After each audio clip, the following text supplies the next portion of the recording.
Let's talk about hard work. If getting wealthy is your goal, you are going to have to work as hard as you can. But hard work is absolutely no substitute for who you work with and what you work on. What you work on is probably the most important thing.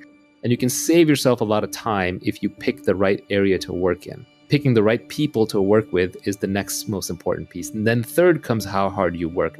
But they're like three legs of a stool. If you shortchange on any one of them, the whole stool is going to fall down. So it's not like you can pick one over the other that easily. First, figure out, what should I be doing? What is something where there is a market that is emerging, there's a product that I can build that I'm excited to work on, and something where I have specific knowledge and I'm really into it.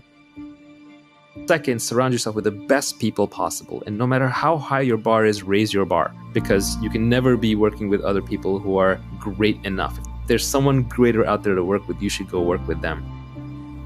I advise a lot of people who are looking at which startup to join in Silicon Valley. I say basically pick the one that's going to have the best alumni network for you in the future. Look at the PayPal mafia. They work with a bunch of geniuses, so they all got rich.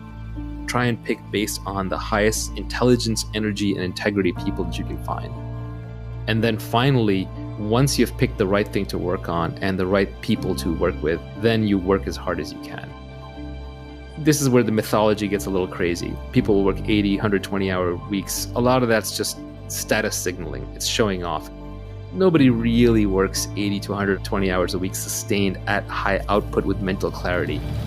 Your brain breaks down. You just won't have good ideas. Really, the way people tend to work most effectively, especially in knowledge work, is they sprint as hard as they can while they're working on something and they're inspired and they're passionate, and then they rest, they take long breaks. It's more like a lion hunting and much less like a marathon runner running. So you sprint, then you rest, you reassess, and then you try again. And what you end up doing is you end up building a marathon of sprints. Inspiration is perishable.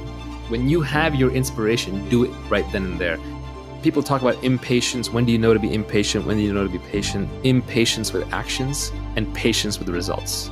Anything you have to do, just get it done. Why wait? You're not getting any younger. Your life is slipping away. You don't want to spend it waiting in line. You don't want to spend it traveling back and forth. You don't want to spend it doing things that you know ultimately aren't part of your mission. And when you do them, you want to do them as quickly as you can while you do them well with your full attention. But then you just have to give up on the results. You have to be patient with the results because you're dealing with complex systems, you're dealing with lots of people. It takes a long time for markets to adopt products. It takes time for people to get comfortable working with each other. It takes time for great products to emerge as you polish away, polish away, polish away.